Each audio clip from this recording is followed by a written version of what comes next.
right, let's take a look at the oven. This has to be powered at 220 prior to setting up your electrical work.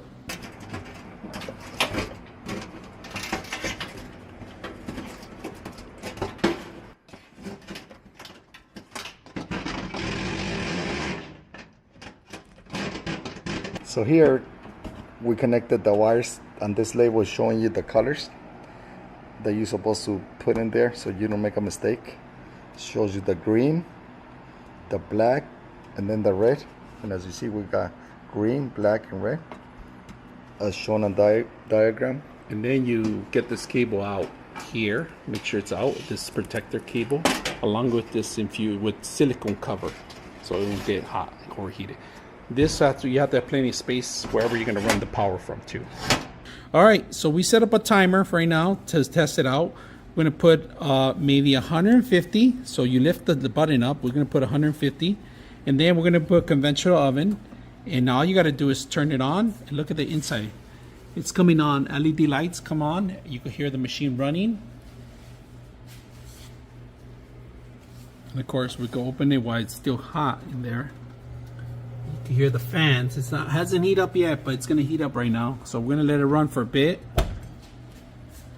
Also, they give you included a rotisserie chicken rod that you have in there that you could set up in there. Now, when you set it up, the plastic, do not include the plastic. You rod in there, and there's a little area in the corners that we're gonna show you guys where they actually go. If you're gonna roast the chicken, there's a rod there that you see, a hole right there. There's one right there, and the other one goes in there. Once you book it in there, it's automatically start spinning, but you gotta actually set it up in here to roast the actual system, all right? So you start spinning it.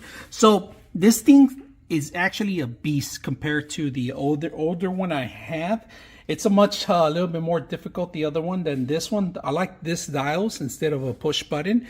Very simple to understand. Anybody can use it. I don't recommend kids using it, so that's one thing I keep away from it. If it tells you how hot it is. In fact, I would suggest use gloves even approaching the actual doorknob, because this gets hot and people forget how hot the glass gets.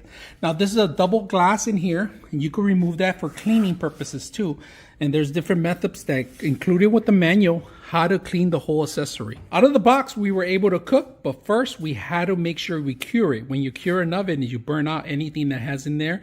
All right, we're gonna cook some pot pies. We're gonna put one here, 2 pot pies. We're gonna get rid of the little pie here, put them in here. And we're also gonna do some muffins. So we're gonna do that too. We're gonna do them all at the same time. All right, with this one, we're gonna do pot pies. And at the same time, we're gonna do some simple biscuits, all right? And we're gonna put on the tray on the top. And if you guys can see, you have this little handle so you can pull back, but we're gonna just leave it as it is right now and start cooking them and see how well it works. So right now, these have to be at 375. The other ones have to be at a higher degree. But we're gonna get these out first so we can enjoy a little dessert prior to eating our little Popeyes. So let's go ahead and start the process. So we're gonna put it right now at 300 to 350 degrees. So we're gonna do 350. We have it lined up at 350 right now, as you can see. And then we're gonna go back in here and we're gonna do conventional bake, all right? That's what we wanna do. So we're gonna twist it all the way. And that's it. And we're gonna leave it for a couple minutes. We could put timer if you want. We could do that. So right now we're gonna set it up for 10 minutes or 2, 3, 4, 5. And that's it. So right now we put in 10 minutes and we'll let it run.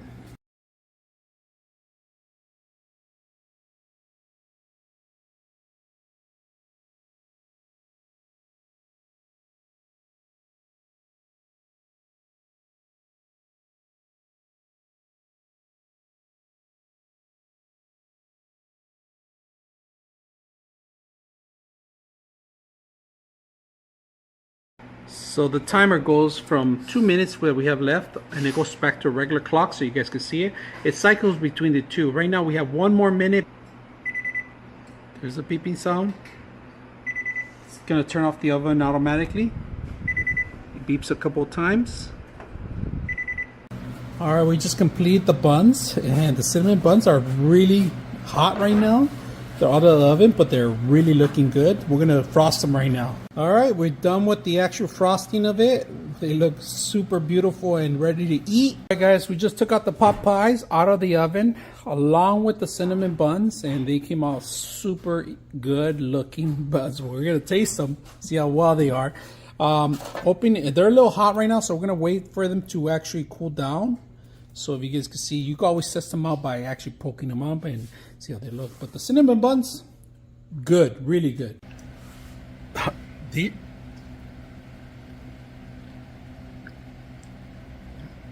Came out really good. Well cooked all around. It's like buying real off the market cinnamon buns.